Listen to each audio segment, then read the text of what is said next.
Selamat pagi, salam sejahtera dalam kasih kemurahan Tuhan kita Yesus Kristus.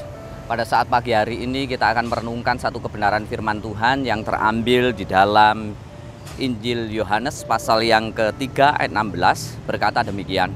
Karena begitu besar kasih Allah akan dunia ini, sehingga ia telah mengaruniakan anaknya yang tunggal, supaya setiap orang yang percaya kepadanya tidak binasa, melainkan beroleh hidup yang kekal. Ayat ini rasanya sering kita dengar, rasanya menjadi ayat yang sangat familiar untuk kita, terlebih di bulan-bulan Desember seperti ini. Tapi hari ini kita melihat satu tema berkata demikian. Mengasihi berarti menabur kebaikan. Mengasihi berarti menabur kebaikan. Kalau kita renungkan ayat tadi, ketika Allah mengasihi umat manusia, maka dia memberikan anaknya yang tunggal. Dia taburkan benih yang terbaik, benih yang kekal itu dari surganya yang mulia. Dia hadirkan di dalam dunia ini yang begitu sangat fana. Dan ketika dia berikan benih yang agung itu kepada umat manusia, sesungguhnya itu adalah bukti cinta kasihnya kepada umat manusia. Supaya apa? Supaya manusia yang miskin, papa, hina, terpuruk, tidak memiliki harapan karena dosa-dosa itu, kini memperoleh satu benih yang baik, sehingga benih yang diterima oleh umat manusia itu, ketika dia percayai, maka benih itu bertumbuh dalam hati. Dan bukan hanya bertumbuh, merubah, memulihkan, memberi harapan baru, bahkan memberi jaminan kekal.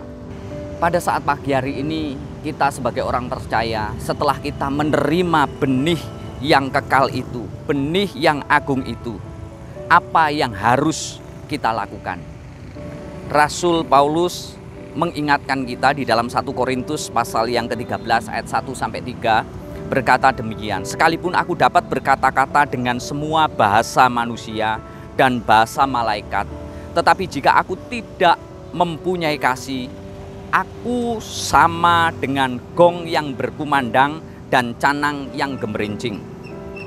Ayat selanjutnya, sekalipun aku mempunyai karunia untuk bernubuat, aku mengetahui segala rahasia dan memiliki seluruh pengetahuan, dan sekalipun aku memiliki iman yang sempurna untuk memindahkan gunung, tetapi jika aku tidak memiliki kasih, aku sama sekali tidak berguna.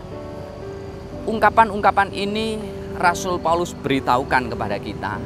Setelah kita diberi kasih oleh Tuhan, diberi benih yang kekal itu, yaitu Yesus Kristus, dan kita terima benih yang kekal itu, yaitu taburan kasih Tuhan itu kepada kita. Apa yang harus kita lakukan? Firman Tuhan memberitahukan kita juga harus memiliki kasih. Dan segala sesuatu yang kita lakukan harus berdasarkan kasih. Segala yang kita lakukan harus berdasarkan kasih, bukan berdasarkan hal yang lain atau motivasi yang lain, tapi harus berdasarkan kasih. Dan Yohanes memberitahukan kepada kita di dalam 1 Yohanes pasal yang keempat ayat yang ke-7. Saudara-saudaraku yang kekasih, marilah kita saling mengasihi, sebab kasih itu berasal dari Allah, dan setiap orang yang mengasihi lahir dari Allah dan mengenal Allah. Jadi setiap orang yang memiliki kasih dan mempraktekkan kasih, melakukan kasih, dia adalah orang yang bukan hanya mengenal Allah, tapi dia adalah seorang yang lahir dari Allah. Oleh sebab itu, mari pagi hari ini kita diingatkan kembali oleh Tuhan melalui firman-Nya. Saat kita telah menerima taburan kasih dari Tuhan, mari kita berbagi kasih dengan sesama kita. Mari kita berbagi kasih dengan orang-orang yang ada di sekeliling kita. Mari kita berbagi kasih dengan orang-orang yang membutuhkan kehadiran kita. Amin. Mari kita datang pada Tuhan. Kami bersyukur kepadamu ya Tuhan, buat pagi hari ini firman-Mu menegaskan kepada kami, setelah kami menerima kasih daripada Engkau Tuhan, biarlah kami juga berbagi kasih dengan sesama kami. Karena kasih-Mu yang begitu besar itu, yaitu Yesus Kristus, Engkau berikan untuk kehidupan kami. Terima kasih Tuhan, dalam nama Yesus. Amin.